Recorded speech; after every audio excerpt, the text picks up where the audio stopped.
नमस्कार। Mastermind online classes में आप लोगों का स्वागत है। ऐसे चैनल का नाम मास्टरमाइंड ऑनलाइन यूनिवर्सिटी है। पिछले क्लास में लेक्चर 1 कूलॉम्स लॉ में हमने कूलॉम्स लॉ को देखा था और उससे रिलेटेड कुछ प्रॉब्लम्स हम लोगों ने देखा था, है ना। अभी बहुत सारे प्रॉब्लम्स हम लोगों को डील करने हैं, लेकिन अभी हम लोगों को कूलॉम्स लॉ वेक्टर फॉर्म पढ़ना है। चार्जेस के बीच में बहुत सारे ऐसे क्वेश्चन मिलेंगे जहां सिंपल हार्मोनिक मोशन का कंसेप्ट मिलेगा, साथ साथ स्ट्रिंग से रिलेटेड प्रॉब्लम्स मिलेंगे, इक्विलिब्रियम से रिलेटेड प्रॉब्लम्स मिलेंगे। इन सभी को हम लोगों को देखना है। लेकिन अभी स्टार्ट करेंगे हम लोग Coulomb's law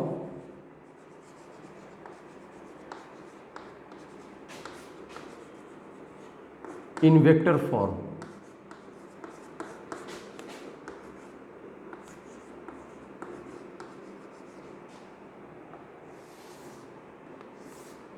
Coulomb's law in vector form. हम लोग जानते हैं कि यहाँ पर एक चार्ज Q1 है, यहाँ एक चार्ज Q2 है। Q1 Q2 पर फोर्स लगाएगा, लिखेंगे हम लोग F21, यानी 1 ने लगाया किस पर? 2 पर। Q1 ने Q2 पर फोर्स लगाया। इधर हम लोग लिखेंगे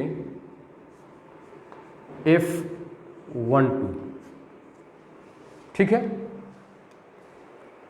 F12 मीन्स चार्ज Q2 ने Q1 पर फोर्स लगाया।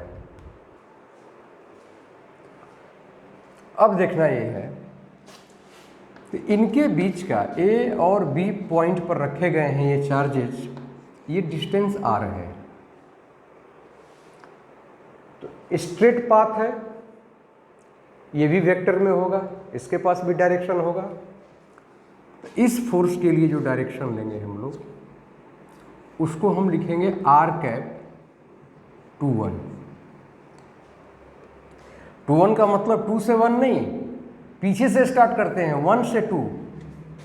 और इसके लिए जो डायरेक्शन लेंगे वो होगा R⁻12, यानी 2 से किधर? 1 की तरफ। ये लिखने का तरीका है। ये फर्स्ट पॉइंट है। आपको पता है force F = 1/4πε0 Q1 Q2/r²। Vector के फॉर्म में जब आप लिखेंगे तो वेक्टर के फॉर्म में ये जो फोर्स का वैल्यू है, ये मैग्नीट्यूड है एक्चुअली। और ये मैग्नीट्यूड Q1 Q2 पर अप्लाई करेगा तब भी इतना ही होगा, Q2 Q1 पर फोर्स अप्लाई करेगा तब भी उतना ही होगा, उसमें कोई चेंजिंग नहीं होगा। लेकिन जब डायरेक्शन यूज करेंगे तो कैसे यूज करेंगे? तो वेक्टर के फॉर्म में F12 जब लिखेंगे हम,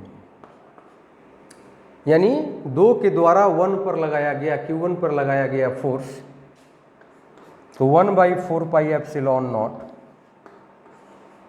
Q1 Q2/r²,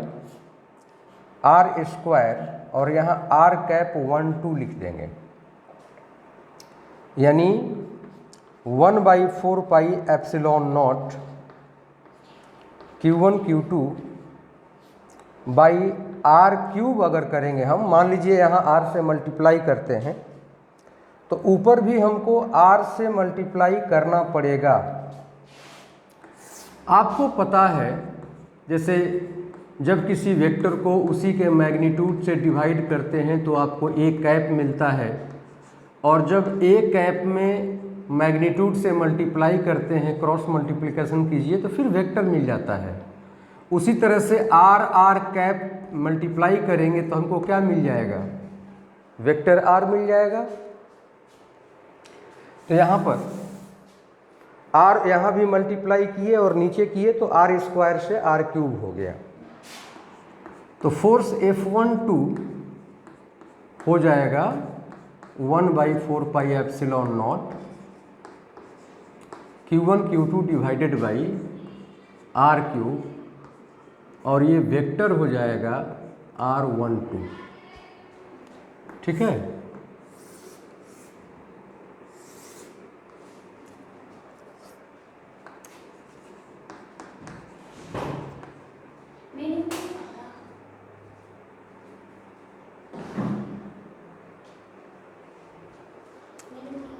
No.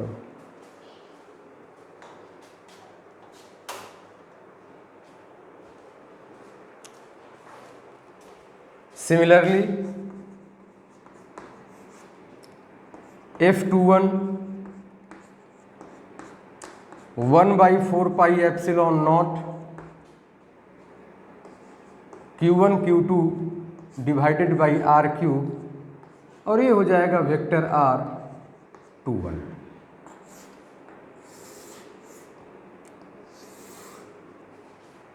ठीक है, ये वेक्टर फॉर्म है कूलॉम्स लॉ का। इसको थोड़ा सा और भी अलग तरीके से हम लोग देखेंगे कोऑर्डिनेट सिस्टम में। इस पर एक क्वेश्चन है, और क्वेश्चन है कि क्या क्वेश्चन है, show that Coulomb's law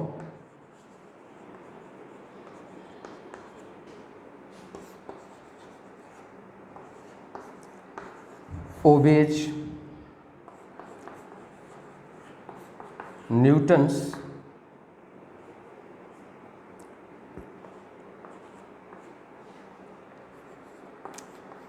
third law of motion. Show करना है कि Newton's third law of motion जो है उसको ओबे करता है। कौन? Coulomb's law.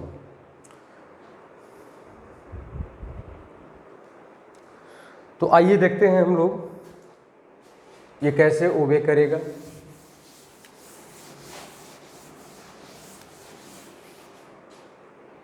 सोचो जरा आप लोग, फोर्स F12 जो है 1/4 epsilon naught Q1 Q2 divided by R cube, vector R12 होगा। लेकिन आपको पता है ना कि वेक्टर R12 जो होगा वो अपोजिट होगा वेक्टर R21 के। तो हम लोग लिख सकते हैं 1/4 epsilon naught Q1 Q2 by R cube minus vector R21। यहाँ से माइनस बाहर ले लेंगे 1/4 epsilon naught Q1 Q2 by R cube, और ये हो जाएगा वेक्टर R21। ये किसका वैल्यू है यहाँ से लेके यहाँ तक? इसका है, F21 का। लिख देंगे माइनस वेक्टर F21।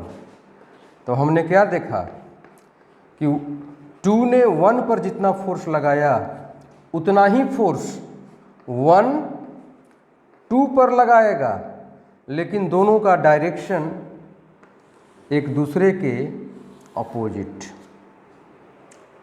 दोनों equal and opposite forces apply करेंगे। और यही न्यूटन्स थर्ड लॉ भी कहता है, action and reaction both are equal in magnitude but opposite in direction. चलिए, वेरी गुड, बहुत अच्छा, बहुत बढ़िया, आप लोग समझ गए इसे। मुझे उम्मीद है कि इसमें कोई प्रॉब्लम नहीं हुआ होगा। आगे देखते हैं इसके बाद पॉइंट नंबर 2। पॉइंट नंबर 2 में अब थोड़ा हम लोग देखेंगे कि चार्जेज को अगर कोऑर्डिनेट सिस्टम में हम रखेंगे तो क्या होगा। वो प्लेन भी हो सकता है, स्पेस भी हो सकता है। सेकेंड पॉइंट में देखिए,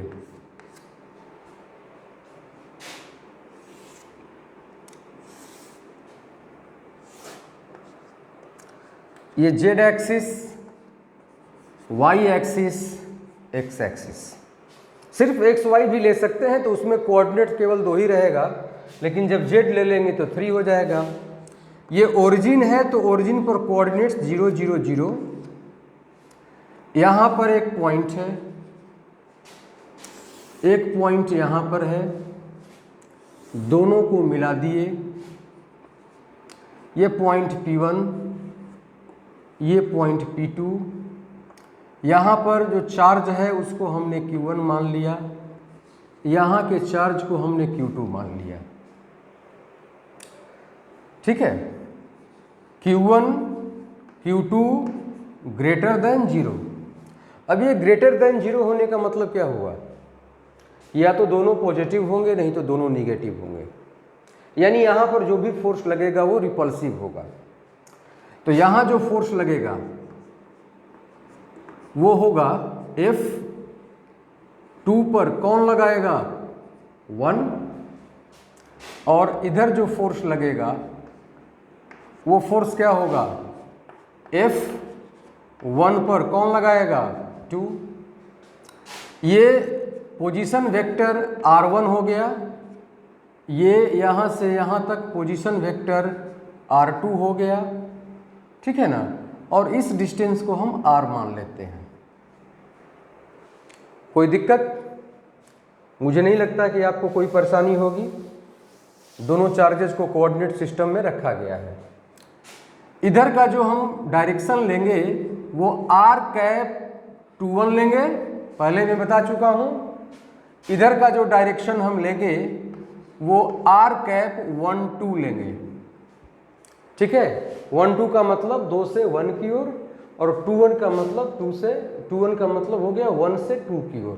पीछे से हम काउंट करते हैं। तो जरा सोचो कि अगर हम F12 लेंगे तो इसका फॉर्मूला आया था 1/4πε0 Q1 Q2 r3, और यहाँ पर वेक्टर 1 2। ठीक है ना, but in triangle OP1 P2, अब यहाँ पर वेक्टर्स एडिशन लॉ जो ट्रायंगल रूल है उसको ऐड कीजिए। OP1 P2 में O से P2 जाइए। देखिए हमको फोर्स निकालना है F12 R12 डायरेक्शन है, तो हम O से P2 जाएंगे और P2 से P1 जाएंगे, तब ना फोर्स इधर लगेगा। तो पहले O से P2 जाएंगे, P2 से P1 जाएंगे। तो O से P2 OP2 प्लस P2 से P1 इज इक्वल टू, तब हमको रिजल्टेंट मिलेगा OP1। ठीक है, और OP2 जो है R2 है। जब P2 से P1 जाएंगे तो डायरेक्शन देख रहे हैं ना, R12 कैप है, तो उसको कैप के जगह पर हम यहाँ पर वेक्टर ले लेंगे R12, और मिल जाएगा हमको यहाँ पर R1। तो R12 का वैल्यू मिल गया R1 माइनस R2। ठीक है, अब वेक्टर R12 का मैग्नीट्यूड हमको मिलेगा R। P1 और P2 के बीच का डिस्टेंस R है। ठीक है ना, तो R का वैल्यू कितना हो गया? R is equal to mod R12, और R12 R1 माइनस R2 है, तो R1 माइनस R2। अब यहाँ पर फोर्स का में पुट कर दीजिए, तो F12 का जो F12 फोर्स होगा 1/4πε0 Q1 Q2 बाई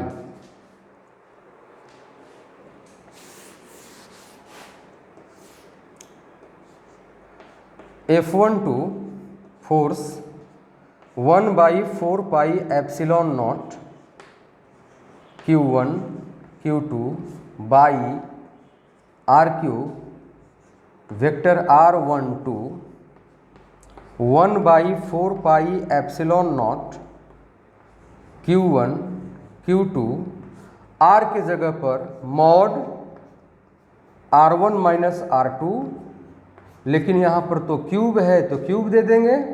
ये वेक्टर R12 है तो वेक्टर R12 हो जाएगा ये आपका वेक्टर R1 माइनस R2। ये F12 का वैल्यू है, ठीक है। अब इसको अगर हम F21 का वैल्यू निकालें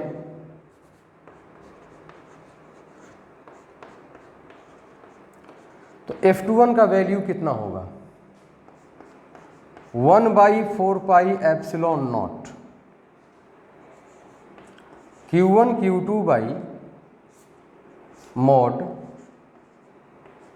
R2 माइनस R1 का होल क्यूब, ठीक है। और ये हो जाएगा R2 माइनस R1। ये F21 का वैल्यू हो गया, ठीक है ना। तो ये वेक्टर फॉर्म होगा। लेकिन इसमें एक बात और आप लोगों को ध्यान देनी है। ये तो आप लोगों ने देख लिया कि Q1 Q2 ग्रेटर देन 0। अब इसमें अगर थर्ड पॉइंट हम ले लें, ठीक है, थर्ड पॉइंट अगर हम ले लेते हैं तो थर्ड पॉइंट में करना क्या है हमको कि थोड़ा सा इसमें चेंजिंग करेंगे।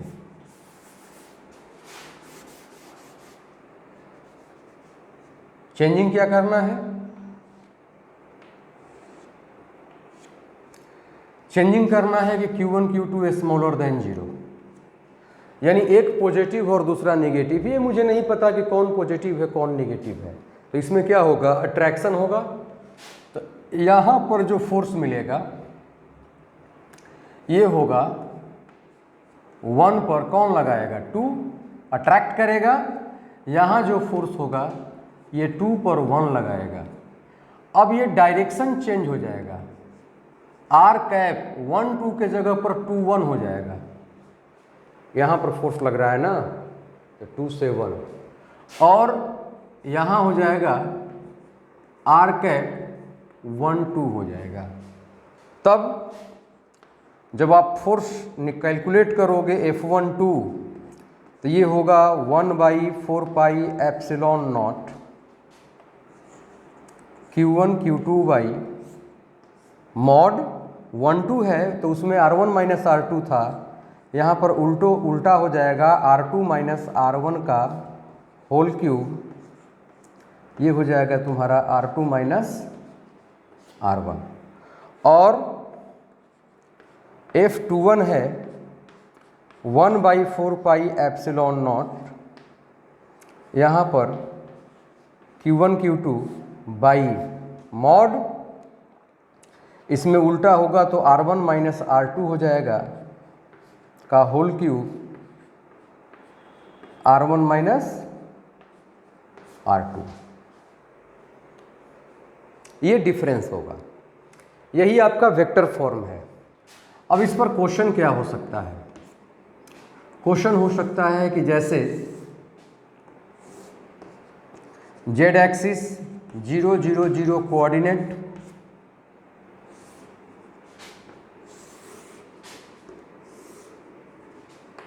यहाँ पर 2 मीटर 3 मीटर 1 मीटर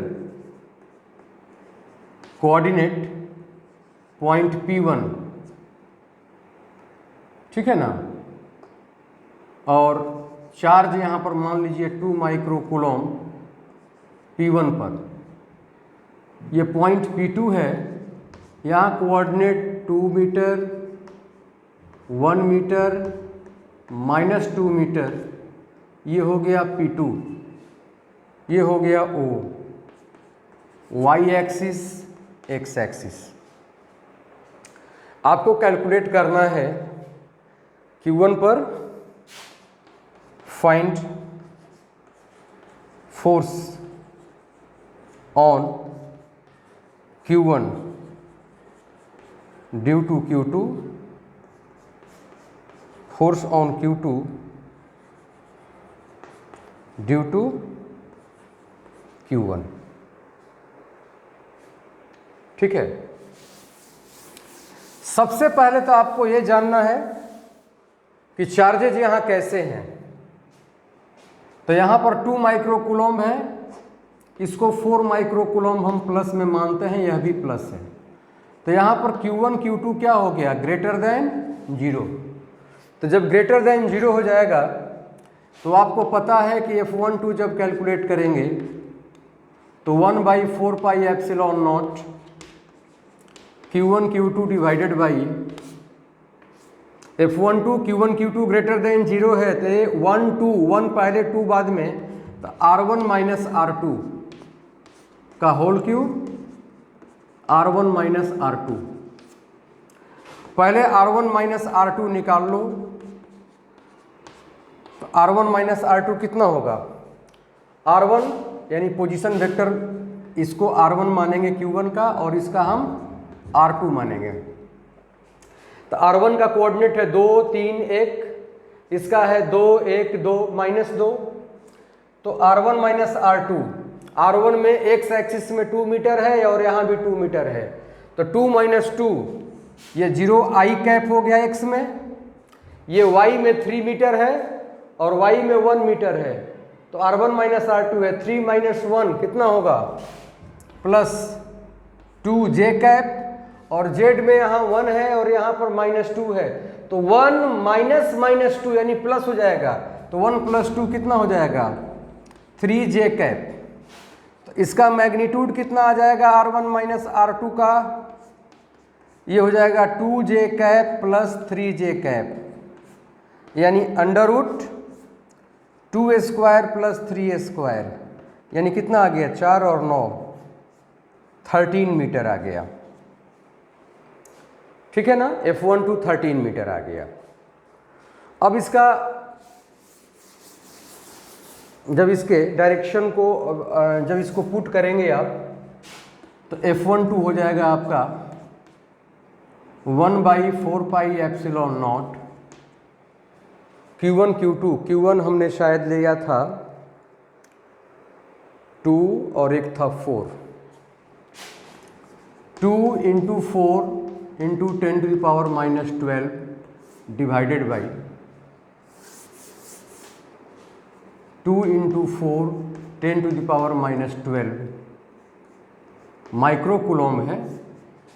और R1 माइनस R2 का मोड कितना आ गया, √13,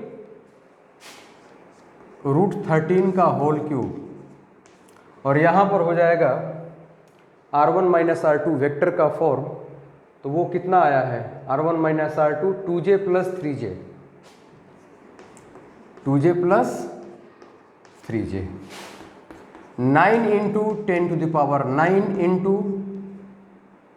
8 × 10⁻⁻12 डिवाइडेड बाई 13 √13 है ना, 2j cap plus 3j cap, यानी जो फोर्स आएगा वो 3k कैप है, यहाँ पर 3k कैप है, सॉरी k कैप है, k कैप है, k कैप है ना, तो ये k कैप हो गया। यानी जो फोर्स आएगा वो YZ प्लेन में आएगा। ठीक है, YZ प्लेन में आएगा, x कंपोनेंट इसका 0 है, तो हम लिख सकते हैं कि इसका Fx 0 है, इसका Fy कितना होगा, y में हो जाएगा 8 × 9 72, 8 × 9 और j में 2 है, ठीक है, इंटू 10⁻⁻12 डिवाइडेड बाई 13 √13 न्यूटन, और Fz आ जाएगा 8 × 9 9 × 8 इंटू 10⁻⁻12 इंटू कितना 3 डिवाइडेड बाई 13 √13। ठीक है, ये अलग अलग एक्सिस में फोर्स के कंपोनेंट्स मिल गए हम लोगों को। अगर पूरा के पूरे फोर्स का अगर मैग्नीट्यूड और डायरेक्शन निकालना होता तो कैसे निकालते, तो पूरे फोर्स का मैग्नीट्यूड आता कितना? पहली बात, ये तो कांस्टेंट वैल्यू है, बाहर निकल जाएगा 8 × 9, 72 × 10⁻³ डिवाइडेड बाई, यहाँ हम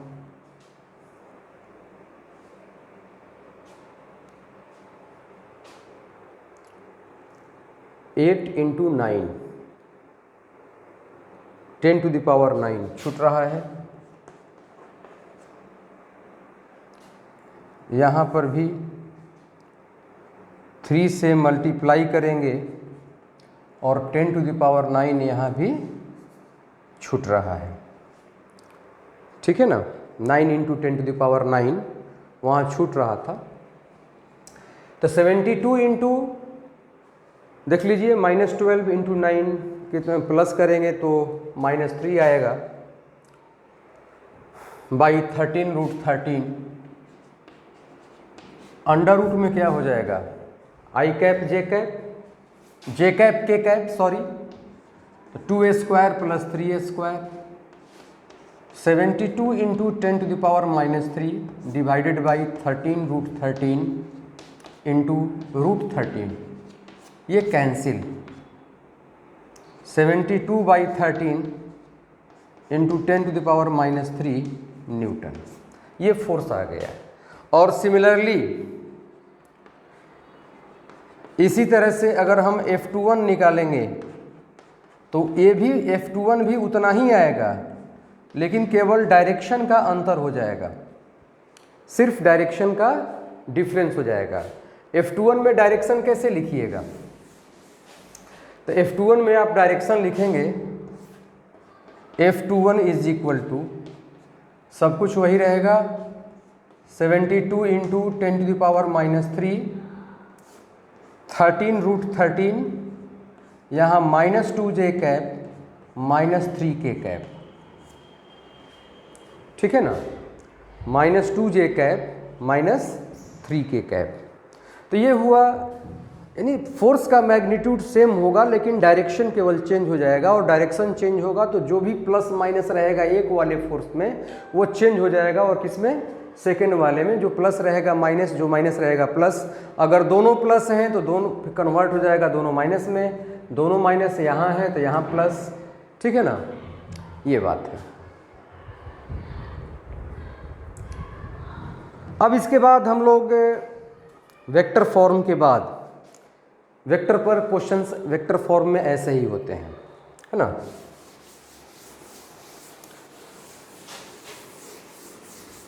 अब इसमें आप लोग देखो,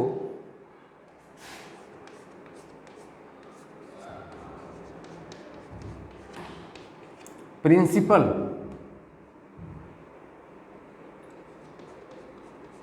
ऑफ सुपरपोजिशन।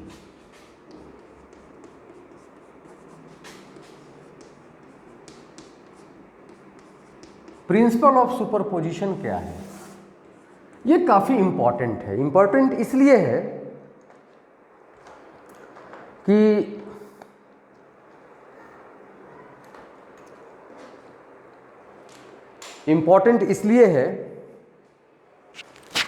कि जैसे दो चार्ज के बीच में हम लोगों ने फोर्स तो कैलकुलेट कर लिया, लेकिन दो से ज़्यादा अगर चार्जेज होंगे तो क्या होगा, है ना।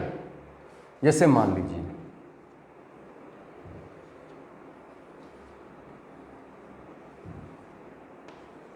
यहाँ पर चार्ज Q1 है, Q2 है, Q3 है, मान लो Qn है। एक फोर्स इधर गया, इसका इधर गया, इसका इधर गया, इसका इधर गया।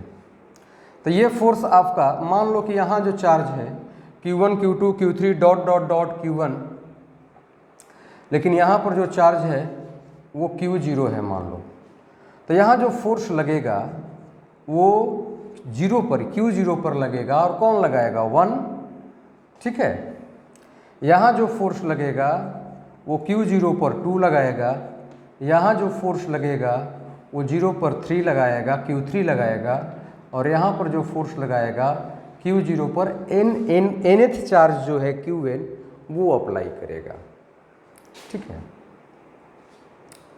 फोर्स का डायरेक्शन कैसे लेंगे? R वेक्टर के फॉर्म में अगर लेना होगा तो कैसे लेंगे आप? ये 1 है, ये 0 है, किधर से किधर लेते हैं? 1 से 0 की ओर। तो 0 पहले लिखेंगे, 1 बाद में। ये हो गया vector 0,2, vector 0,3, vector 0n। Principle of superposition कहता है कि बहुत सारे चार्जेस अगर अवेलेबल हों और किसी एक चार्ज पर फोर्स लगा रहे हों, तो जिस चार्ज पर आप फोर्स लगाएंगे, जैसे कि मान लो F0 पर, ये रिजल्टेंट फोर्स है, Q0 पर फोर्स लगा रहे हैं, तो इस पर जितने फोर्सेस लगेंगे F01, F02, F03 dot dot dot F0n सबके वेक्टर सम के इक्वल होगा। जो रिजल्टेंट फोर्स होगा, सभी इंडिविजुअल चार्ज के द्वारा इस पर जितने फोर्सेस लगाए जाएंगे, सभी फोर्स को हम लोग वेक्टर माध्यम से, वेक्टर के रूल को अप्लाई करके ऐड करेंगे, और ऐड करने पर जो नया फोर्स आएगा वो रिजल्टेंट फोर्स होगा। ठीक है, तो अब इसको 1/4πε0 तो सब में होगा। ठीक है ना, Q1 Q0, Q2 Q0, Q3 Q0, Qn Q0। तो यहां लिखेंगे हम Q1 Q0 बाई, और डिस्टेंस कितना है? R01 का क्यूब, तो यहां पर हो जाएगा vector R01 plus Q2 Q0 by R02 का क्यूब, यहाँ होगा vector R02 plus Q3 Q0 divided by R03 का क्यूब, यहाँ होगा vector R03 plus dot dot dot Qn Q0 by R0n whole cube, ये होगा वेक्टर 0n। ठीक है, ये लिखने का तरीका है। फाइनली इसको हम लोग लिख सकते हैं 1/4πε0 सिग्मा यूज करेंगे, I का वैल्यू 1 से लेके n तक लेंगे, और यहाँ लेंगे Q0 तो फिक्स है आपका Q0, यहाँ एक चार्ज ith लेंगे। ये ith चार्ज 1 2 3 4 5 6 7 8 9 n तक किसी को भी रिप्रेजेंट करेगा। ठीक है ना, डिवाइडेड बाई R0i का होल क्यूब, और यहाँ हो जाएगा वेक्टर R0i। ठीक है, ये आपका फाइनल रिजल्ट है ना, समेशन का हमने यूज किया है।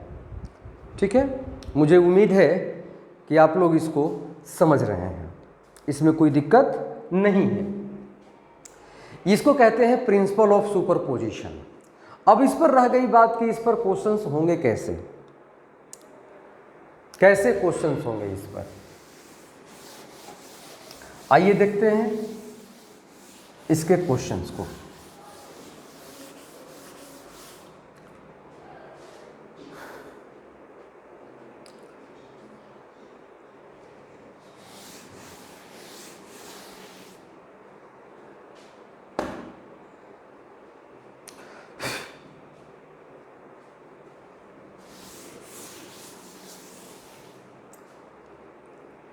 जैसे मान लीजिए क्वेश्चन नंबर 1, इसमें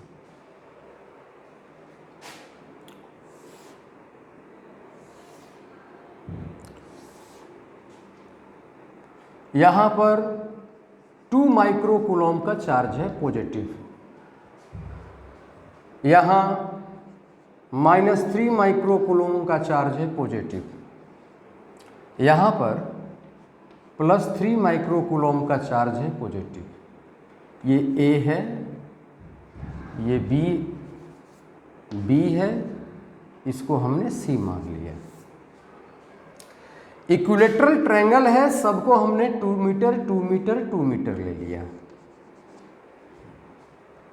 अब रह गई बात, क्वेश्चन क्या है, find the force acting on first 2 microcoulomb, second -3 microcoulomb, third +3 microcoulomb due to other individual charges, जो अलग से चार्जेज हैं उनके चलते। मतलब ये हुआ कि 2 माइक्रोकूलम पर फोर्स निकालेंगे तो इन दोनों के चलते, -3 पर निकालेंगे तो इन दोनों के चलते, और +3 पर निकालेंगे तो इन दोनों के चलते, है ना। तो सबसे पहले किस पर फोर्स निकालना है, 2 माइक्रोकूलम पर। तो 2 माइक्रोकूलम पर जब फोर्स कैलकुलेट कीजिएगा, यहाँ पर, तो यहाँ जो चार्ज है +3 माइक्रोकूलम, यहाँ है -3 माइक्रोकूलम। तो ये +3 माइक्रोकूलम, इस पर फोर्स निकालना है +2 पर। इसको क्या करेगा, रिपेल करेगा, अपने से दूर भगाएगा, है ना। ये A है, C है, B है। तो इसको लिखेंगे हम फोर्स A, किसने लगाया, C ने। ये माइनस है, ये अट्रैक्ट करेगा, ये लिखेंगे हम फोर्स FAB। इसके बीच एंगल कितने डिग्री का बनेगा, तो पहली बात कि सारे इसके ऑल साइड्स आर इक्वल, तो ये इक्विलेटरल ट्रायंगल है, तो यहाँ 60 बनेगा, तो यहाँ कितना हो जाएगा 120, है ना। FAB का मैग्नीट्यूड निकाल दो, A और B के बीच, कितना 9 × 10⁹, 2 × 3 × 10⁻⁻12। याद रखिएगा, चार्ज के निगेटिव साइन का यूज हम लोग नहीं करते। और डिस्टेंस दिया हुआ है 2 मीटर, तो 2 का स्क्वायर। फिर FAB के बाद FAC निकालो, ये होगा 9 × 10⁹, ये होगा 2 × 3 × 10⁻⁻12 डिवाइडेड बाई, ठीक है ना, ये भी 2 का स्क्वायर। जो भी कैलकुलेट करने पर आएगा, दो ही वेक्टर, दो ही फोर्सेस केवल हैं, तो जो रिजल्टेंट फोर्स होगा वो √FAB का स्क्वायर, FAC का स्क्वायर, 2FAB FAC cos 120, ठीक है ना।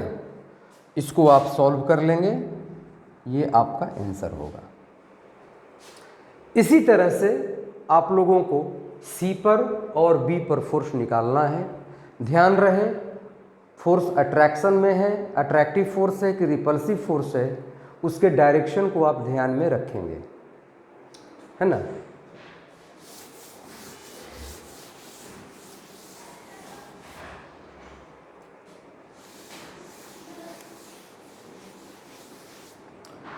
अब इसके बाद, ये तो सिर्फ 2 फोर्स के बारे में हमने बात किया। अब अगर मान लीजिए कि 2 से ज़्यादा फोर्सेस हों, क्वेश्चन नंबर 2, मान लो, या इसी में एक बात याद रखिएगा, अगर इक्विलेटरल ट्रायंगल हो, +Q और +Q चार्ज हो, और बीच में कोई कैपिटल Q हो इसके सेंट्रॉयड पर,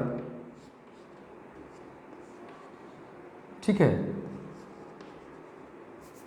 डिस्टेंस r है, सॉरी a मान लो, यह भी a है, यह भी a है, ठीक है। इस डिस्टेंस को सेंट्रॉइड से सब डिस्टेंस को r मान लेते हैं। क्वेश्चन है find resultant force on plus q placed at the centroid of equilateral triangle। तो आप इसके लिए क्या करेंगे?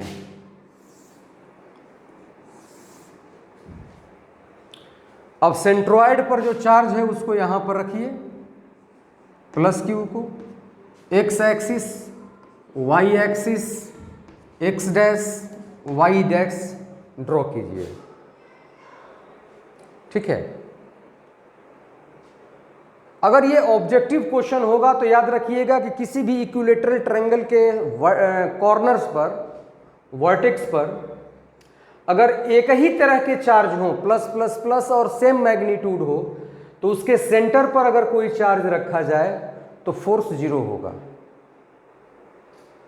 अगर कोई स्क्वायर है और उसके सेंटर पर चार्ज रखा जाए और इक्वल चार्जेज हर जगह रहें तो वहां भी फोर्स जीरो होगा। अगर कोई रेगुलर पेंटागन है और पेंटागन के हर वर्टेक्स पर, एक कॉर्नर पर एक ही तरह के चार्ज है, plus Q plus Q plus Q plus Q plus Q, तो उसके भी सेंटर पर अगर कोई पॉजिटिव चार्ज या नेगेटिव जो भी है रखा जाए तो वहां भी नेट फोर्स क्या होगा? जीरो होगा। यानी जितने भी रेगुलर बॉडीज हैं, रेगुलर शेप हैं, चाहे वो ट्रायंगल हो या स्क्वायर हो, रेक्टेंगल हो, पेंटागन हो, हेक्सागन हो, चार्ज हर जगह सेम हो और सेंटर पर कोई चार्ज हो, तो वहाँ पर फोर्स हमेशा जीरो ही होता है। ऑब्जेक्टिव में अगर ऐसा क्वेश्चन आता है तो जीरो पर टिक लगा दीजिएगा। ऐसे सॉल्व करके हम लोग देख लेते हैं। हमको फोर्स यहाँ कैलकुलेट करना है, तो ये इसको रिपेल करेगा इधर, इसने किया, इसको A मानो, B, C, तो ये यहाँ पर O है, तो O पर किसने फोर्स लगाया? A ने, सॉरी C ने। ये इसको ऐसे रिपेल करेगा, B जो है, तो O पर B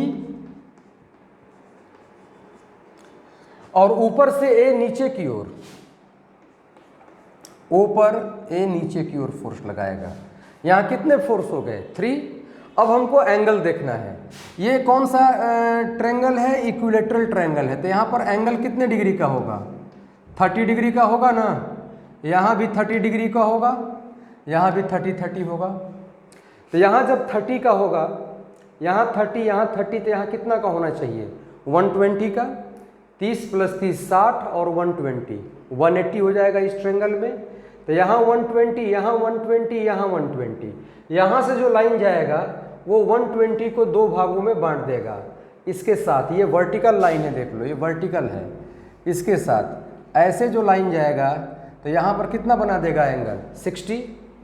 इधर से जो लाइन ऐसे जाएगा ये कितना एंगल बना देगा? 60। तो वर्टिकल के साथ फोर्स के डायरेक्शन 60 एंगल फॉर्म कर रहे हैं, तो यहाँ पर हम लोग 60 ले लेंगे, 60। ठीक है। अब इसमें देखो जो रिजल्टेंट फोर्स होगा, ऐड कर दो, FOA, FOB, FOC। OA जो है तुम्हारा वो सिर्फ Y डैश में है, ठीक है ना। तो इसको हम ले लेंगे, वैल्यू पुट कर ही देते हैं, पुट कर देते हैं। अच्छा अभी रुक जाइए, FOA माइनस J कैप। अच्छा FOB का दो कंपोनेंट मिलेगा, FOB cos 60 J कैप होगा plus FOB sin 60 I cap होगा। FOC का दो कंपोनेंट होगा, FOC cos 60 j कैप होगा minus FOC sin 60 i cap होगा। जब वैल्यू पुट करेंगे, पहली बात कि इसको इक्वेशन मान लो, इसको और आसान करने के लिए हम लोग क्या करेंगे कि FOA जो होगा, सोचिएगा कांस्टेंट को के 9 इंटू 10 टू द पावर 9, चलो ले ही लेते हैं। चार्ज बीच में Q था, ऊपर में plus Q, Q by R था, R स्क्वायर। FOA, FOB ये भी इतना ही, K मान लेते हैं, इसको हम K मान लेते हैं, KQ by R square. FOC यह भी सेम आएगा, KQ बाई R स्क्वायर। ये सब के सब सेम है। तो हमने क्या किया कि FOA is equal to FOB is equal to FOC को हमने x ले लिया। तो यहाँ जब पुट करेंगे तो रिजल्टेंट फोर्स FR कितना हो जाएगा, x minus x j cap, फिर यहाँ plus x cos 60 j cap, फिर plus x sin 60 i cap, plus x cos 60 j cap, minus x sin 60 i cap. तो x sin 60 i कैप ये तो cancel हो गया, नहीं। अब FR कितना आया, सॉल्व कीजिए, minus x j cap, cos 60 1/2 होता है, plus x by 2 J cap, plus x by 2 J cap. तो आप समझ सकते हैं कि माइनस एक्स जे कैप 1/2 1/2 1 हो जाएगा, x जे कैप ये भी 0। तो रिजल्टेंट फोर्स कितना आ गया, इसका मैग्नीट्यूड सेंटर पर 0 आ गया, ठीक है। और मैंने कहा यही काम अगर मान लीजिए कि हम किसी स्क्वायर के सेंटर पर चार्ज रखें प्लस Q, और प्लस Q यहाँ, प्लस Q यहाँ, प्लस Q यहाँ, प्लस Q यहाँ, तो यहाँ पर भी फोर्स 0 ही होगा बाकी सभी के चलते, ठीक है ना, 0 हो जाएगा। अगर मान लो कि इसमें अगर पेंटागन है, रेगुलर पेंटागन है या हेक्सागन है, अब उतना अच्छा तो नहीं बन पा रहा है, लेकिन आप समझिए ये हेक्सागन है, इसके भी सेंटर पर अगर प्लस Q रखें, plus Q, plus Q, plus Q, plus Q, plus Q, plus Q, तो यहाँ भी नेट फोर्स क्या होगा, 0 होगा, ठीक है। अगर मान लीजिए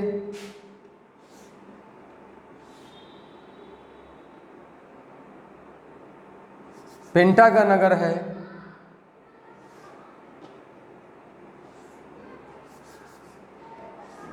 तब भी यहाँ पर प्लस Q रखेंगे, यहाँ प्लस Q, प्लस Q, ये भी plus Q, plus Q, plus Q, तो यहाँ पर नेट फोर्स क्या होगा, 0 हो जाएगा। लेकिन सवाल ये उठता है कि अगर मान लीजिए कि यह एक स्क्वायर है और स्क्वायर के सेंटर पर प्लस Q चार्ज दिया हुआ है,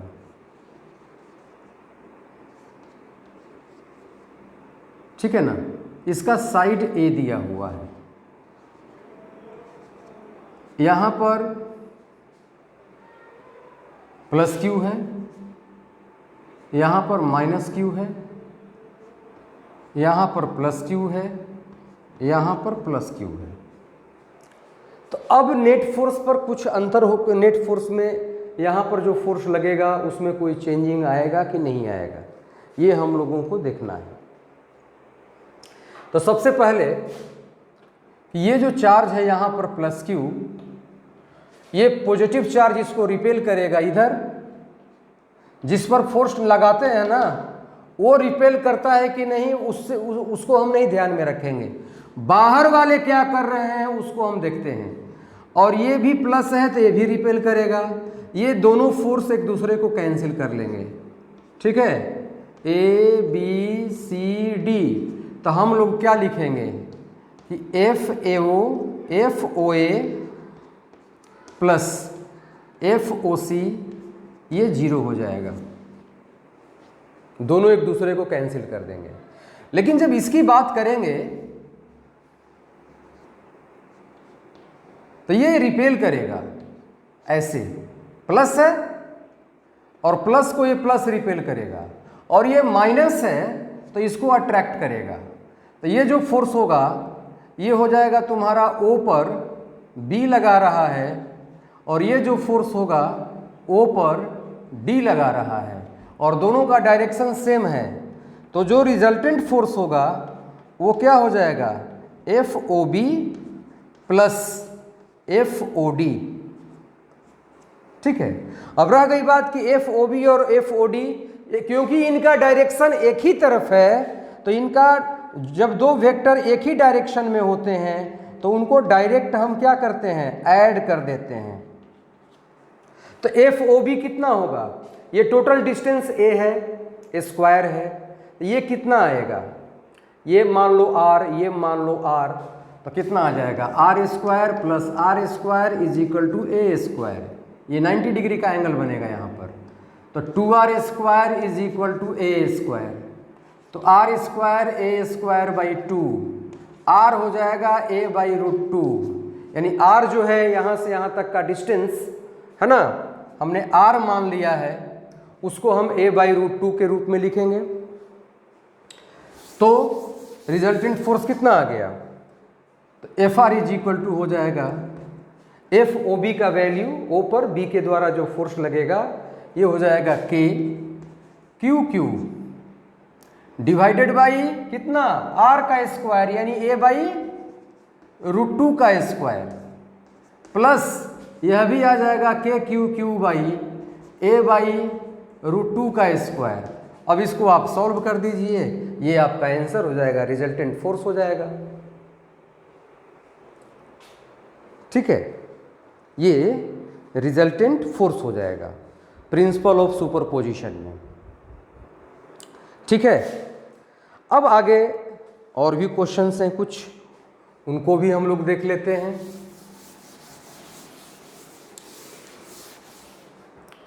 जैसे मान लीजिए कि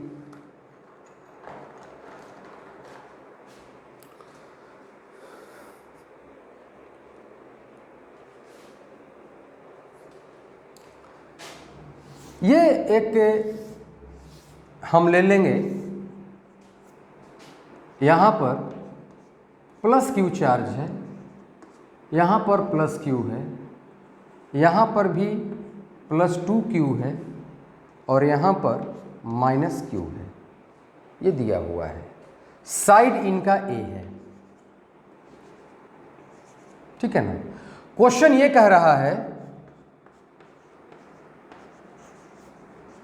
फॉर व्हाट वैल्यू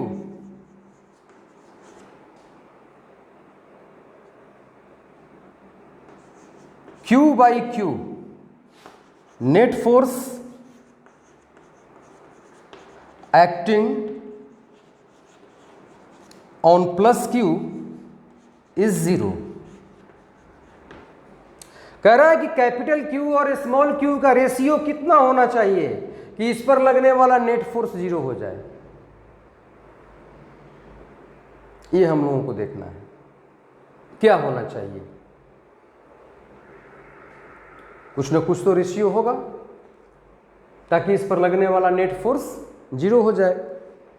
तो पहली बात यह है कि यहाँ से एक फोर्स ये अप्लाई करेगा, मान लीजिए A है, ये B है C है और ये D है। ये हो गया A पर C ने फोर्स लगाया, ये भी प्लस है। ये हो जाएगा A पर D फोर्स लगा रहा है, ये माइनस है। ये हो जाएगा A पर B के द्वारा लगाया गया फोर्स। यहाँ तो एंगल 45 डिग्री का बनेगा ही, क्योंकि ये स्क्वायर है। तीन फोर्सेस यहाँ पर एक्ट हो रहे हैं।